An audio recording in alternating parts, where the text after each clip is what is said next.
ngendlela umhlaba manje wephuzile ukuyibona lento bayibone nje uthi umongameli owokuqala onsundu shaya incingo konkushayela lezi insizwa zakithi eNazareth tshelani uThembe lo uthi siyeza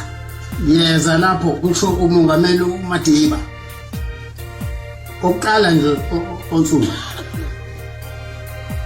bangitshela abafundisi cha umthetheleni eze ngoba kusho ukuthi udonsa uyo uBhombela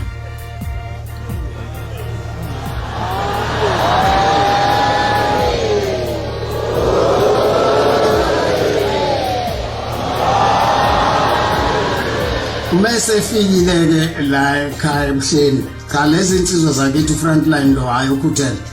awathi sibona wathi umgaxe ijazi la uthi ke untata uMadiba ngizela into eyodwa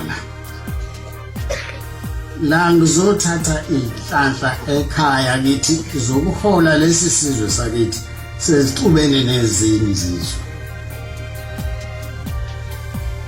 mangibuza uzwe ngani ukuthi inhlanhla ayithola la uthi cha ufikile ubaba omkhulu wakho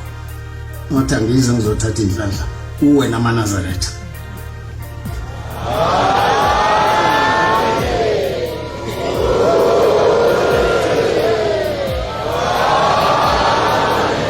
okwesibili umongameli kwayiso leso naye weza uzothatha inhlanhla indaba enkulu enayenzelwa bathi bacela amaNazaretha noShembe ukuthi bafike eCity Hall eThekwini hawu kwenze njani na kuzoba ekhona naye umongameli lo wesibili sizokhipha indondo yokuhlonipha uBhombela namaNazaretha